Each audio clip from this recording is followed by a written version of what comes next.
Student start करते हैं pair of linear equation in two variable chapter class 10th। Introduction देखते हैं बेटा।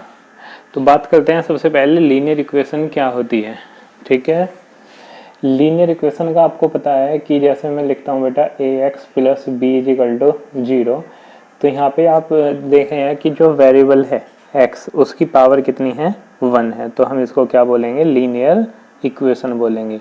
लीनियर इक्वेशन के लिए क्या होना चाहिए बेटा, जो वेरिएबल है वेरिएबल की पावर कितनी होनी चाहिए, हाईएस्ट पावर 1 होनी चाहिए, तो हम उसको लीनियर इक्वेशन बोलेंगे। ठीक है, और इक्वल में 0 होना चाहिए। अगर इक्वल में 0 नहीं है तो हम उसको लीनियर पॉलिनोमियल बोलेंगे, और अगर हम इक्वल में 0 लगाते हैं तो हम इसको लीनियर इक्वेशन बोलेंगे। ठीक है, यहाँ पे आप देख रहे हैं कि यहाँ पे केवल एक वेरिएबल है x। ठीक है, तो हम इसको बोलेंगे कि ये linear equation in one variable है। ठीक है, अगर मैं यहाँ पे लिखता हूँ कि ax plus B Y plus C equal to 0, तो यहाँ पे दो वेरिएबल हैं, एक वेरिएबल x है, दूसरा वेरिएबल क्या है y है।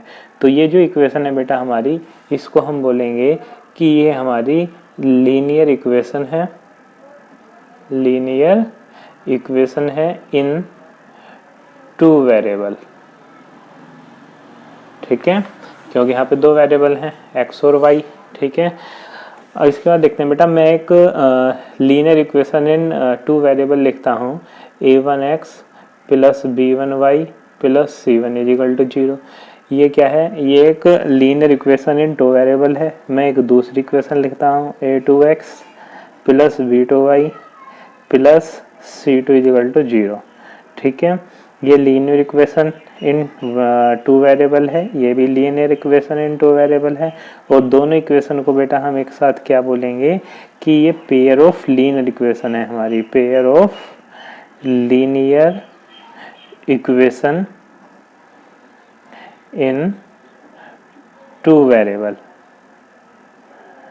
ठीक है, इसके बाद देखते हैं कि पेयर ऑफ लीनियर इक्वेशन को, pair of linear equation in two variable को हम कैसे सोल्व करते हैं। तो pair of linear equation in two variable को सोल्व करने के बेटा दो मेथड होते हैं। A pair of linear equation in two variable can be represented and solve by the, इसका फर्स्ट मेथड होता है इसे सोल्व करने का। पहले हम लिखते हैं कि a pair of linear equation, a pair of linear equation in two variable, a pair of linear equation in two variable can be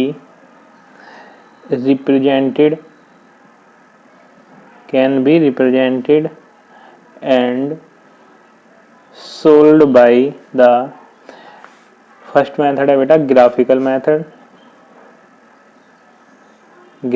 method, और सेकंड क्या है हमारा एल्जेब्रिक मेथड। तो pair of linear equation in two variable को solve करने के दो method होते हैं। एक मेथड होता है बेटा ग्राफिकल मेथड, और दूसरा क्या होता है एल्जेब्रिक मेथड। तो सबसे पहले हम बात करते हैं कि ग्राफिकल मेथड से हम इक्वेशन को कैसे सोल्व करते हैं। ठीक है, ग्राफिकल मेथड, तो बेटा 9th क्लास में भी आपने इक्वेशन को सोल्व करना देखा है कि कैसे हम इक्वेशन से x और y की वैल्यू निकाल सकते हैं। जैसे मैं यहाँ पे एक इक्वेशन लिखता हूँ कि 2x plus 3y is equal to 12। अगर हम यहाँ से इस इक्वेशन के पॉइंट निकालते हैं, ठीक है, अगर मैं यहाँ पे x की वैल्यू को 0 रख देता हूँ तो ये 0 बन जाएगा, और y इज इक्वल टू कितना आएगा हमारा 4। और अगर मैं y की वैल्यू यहाँ पे 0 रखता हूँ तो x की वैल्यू हमारी क्या आएगी 6। यानी कि हमारे जो इसके कोऑर्डिनेट्स होंगे वो 0 4 और 6 0 होंगे। ठीक है, इस टाइप से हम इक्वेशन को सोल्व कर सकते हैं। ठीक है, अब हमारे पास में दो इक्वेशन है, pair of linear equation two variable, हमारे पास में दो इक्वेशन है। ठीक है, अब हम देखते हैं फर्स्ट में,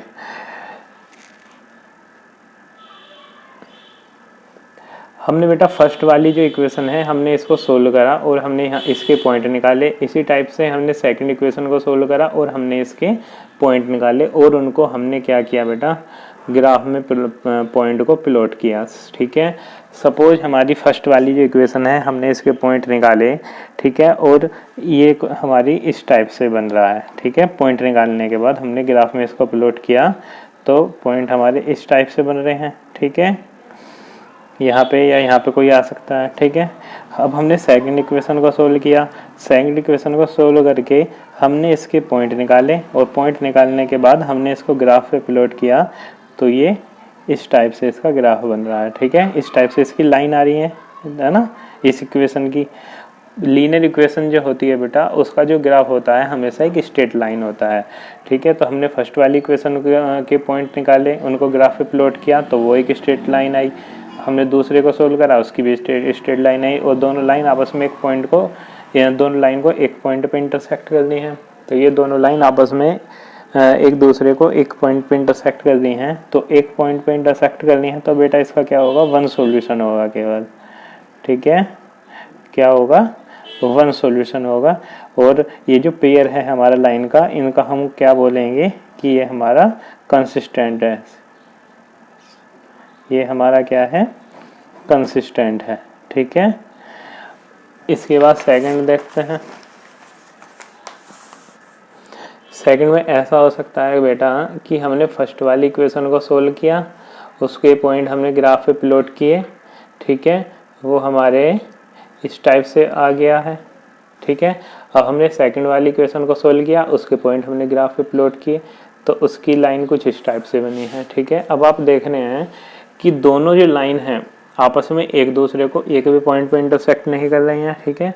अगर एक भी पॉइंट पे इंटरसेक्ट नहीं कर रही हैं तो यहाँ पे इनका एक भी सॉल्यूशन नहीं होगा, क्योंकि जब एक भी पॉइंट पे इंटरसेक्ट नहीं कर रही हैं तो सॉल्यूशन कुछ नहीं होगा। तो यहाँ पे क्या होगा बेटा, इसका नो सॉल्यूशन, क्या होगा, नो सॉल्यूशन होगा, ठीक है। और ये जो हमारी पेयर है, ये जो लाइन है, इनको हम क्या बोलते हैं, इनको हम बोलेंगे बेटा इनकंसिस्टेंट। क्या बोलेंगे हम इसको, कि हमारा इनकंसिस्टेंट है, ठीक है। थर्ड देखते हैं।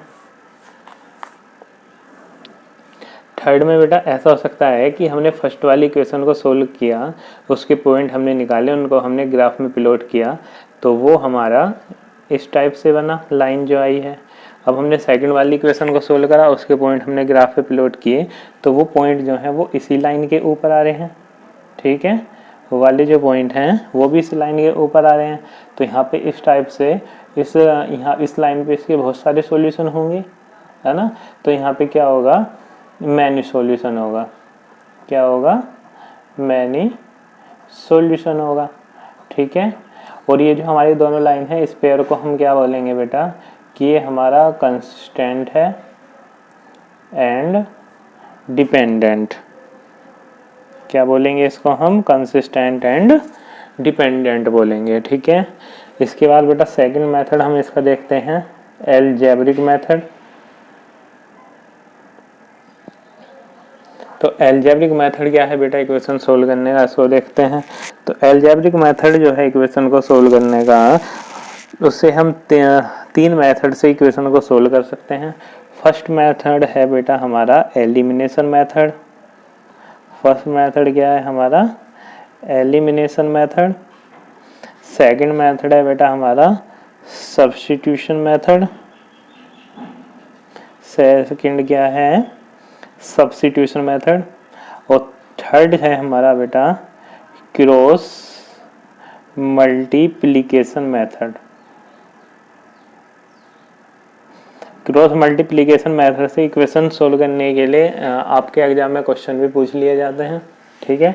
तो अब हम फर्स्ट देखते हैं कि एलिमिनेशन मेथड से हम इक्वेशन को सोल्व कैसे करते हैं, ठीक है। हम दो इक्वेशन लेते हैं बेटा, ठीक है।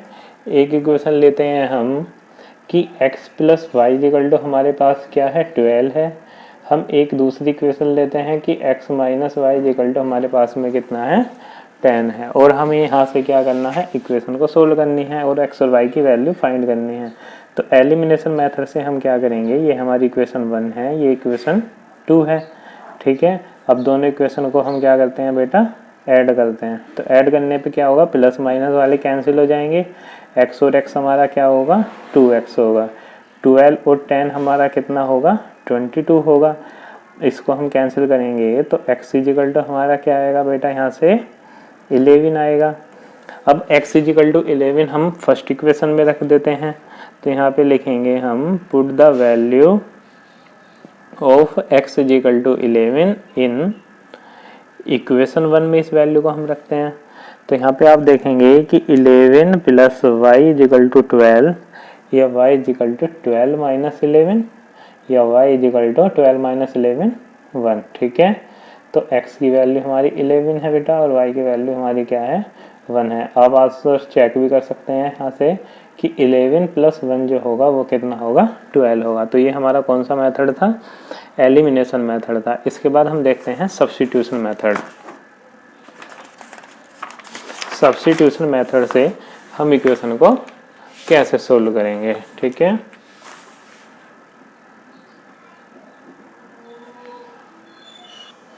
तो देखते हैं बेटा सब्स्टिट्यूशन मेथड से हम इक्वेशन कैसे सोल्व करेंगे। सब्स्टिट्यूशन मेथड,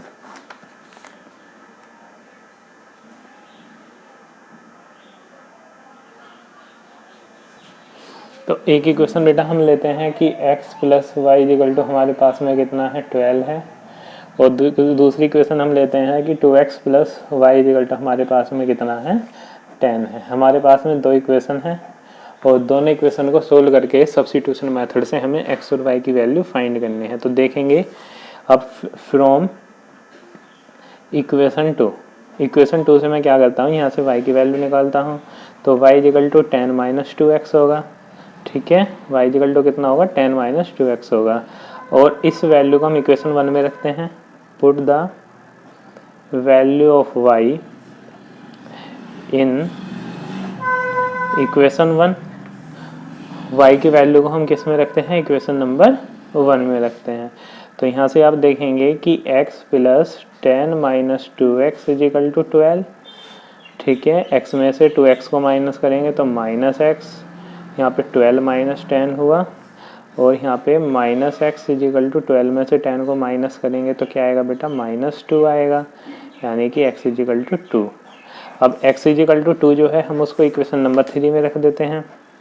तो put the value of x in equation 3। तो यहाँ पे देखेंगे कि y is equal to 10 minus 2 into 2, तो y is equal to 10 minus 4, यानी y इज इक्वल टू कितना हुआ हमारा 6 हुआ। ठीक है, तो यहाँ पे आप इसको चेक भी कर सकते हैं। ठीक है, 6 प्लस 2, अब इसको एक बार देख लेते हैं बेटा कहाँ पे हमारी मिस्टेक हुई है इसमें। y इज इक्वल टू यहाँ पे हमारा 10 माइनस 2x हुआ, तो 12 में से 10 को माइनस करेंगे तो कितना बचेगा बेटा प्लस 2 बचेगा, और ये x हमारे इधर जाके माइनस में हो जाएगा, तो x is equal to minus 2 आया। ठीक है, माइनस 2 हमने यहाँ पे वैल्यू रखी, x की वैल्यू माइनस 2। ठीक है, तो यहाँ पे प्लस हो गया, 10 और 4 कितना हो गया हमारा 14 हो गया। तो 14 में से 2 को माइनस करेंगे तो 12। ये हमारा क्या था, सब्स्टिट्यूशन मेथड था। इसके बाद में हम देखते हैं क्रॉस